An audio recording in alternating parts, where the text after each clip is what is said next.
of UP LT grade previous year question. First question is web pages are created in a language called. तो जो web pages होते हैं वो create करे जाते हैं वो HTML लैंग्वेज में क्रिएट करे जाते हैं। तो option B is the right answer. HTML stand for hyper text markup language. तो इसकी फुल फॉर्म में हमें पता होनी चाहिए HTML को क्या बोलते हैं, हाइपर टेक्स्ट मार्कअप लैंग्वेज। तो option B is the correct answer. Next question is which of the following protocol may be used for accessing World Wide Web? तो World Wide Web को एक्सेस करने के लिए HTTP प्रोटोकॉल यूज करते हैं, hyper text transfer protocol, HTTP protocol. Option A is the right answer for this question. And the next question is which of the following represent stealing the ideas or the stealing the creation?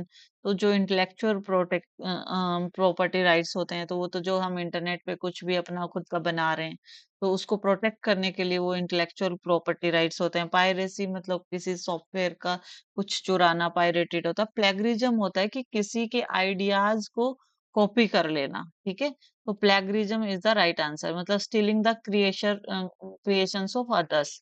Option A is the right answer for question number 3. And the next question is what is the data encryption standard? DES को क्या बोलते हैं हम? Block सीपर बोलते हैं। DES को क्या बोलते हैं? ब्लॉक सीपर, बिकॉज ये एनक्रिप्ट करता है डेटा को in a fix size blocks.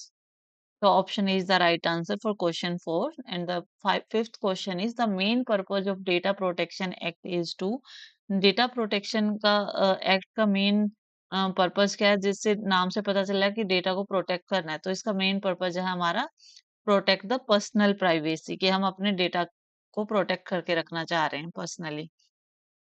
Question 6 है what is multipartite virus? जो मल्टी पायरेट जो वायरस होता है वो कॉम्बिनेशन होता है both hardware and boot sector virus. तो option D is the right answer for this question, कि मल्टी पायरेट जो वायरस होता है वो इन्फेक्ट करता है बोथ प्रोग्राम फाइल्स और बूट सेक्टर्स को। Next question is question number 7, salami attack क्या है? सलामी जो अटैक है वो एक financial crime. Option is the right answer for question number 7। Salami attack जो यूज करा जाता है फाइनेंशियल क्राइम्स में by stealing the small amount of money, छोटा छोटा मनी जो हम स्टील करते हैं ना, छोटे छोटे अटैक्स होते हैं वो फिशिंग वगैरह के जरिए। Next question is which of the following is possible security threats? तो इंफॉर्मेशन को डिस्ट्रैक्ट कर देना, इंफॉर्मेशन को चेंज कर देना, ऑल्टर कर देना, इंफॉर्मेशन को किसी को रिलीज या लीक कर देना, तो ये सभी के सभी सिक्योरिटी थ्रेट्स हैं। तो option D is the right answer for question number 8। Next question is the difference operation के बारे में बात करा गया है कि जो डिफरेंस ऑपरेशन है वो क्या करता है, रिमूव करता है common tuples from the first relation. तो जैसे ए और बी के बीच में हमने डिफरेंस करना है तो ए और बी का जो कॉमन होता है ना उसमें वो हटा के सिर्फ ए का आंसर देता है फर्स्ट वाला।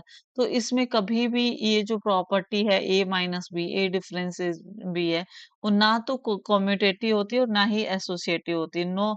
Non commutative and non associative होता है difference operation. Option D is the right answer for question number 9। And the next question is if a function does not modify the database the purity level, जो purity level होता है उसको क्या बोलते हैं?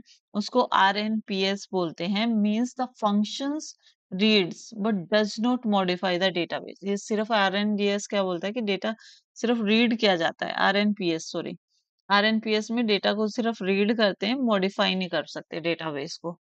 तो it's now completed. Thank you everyone, hope you like it, please subscribe this channel.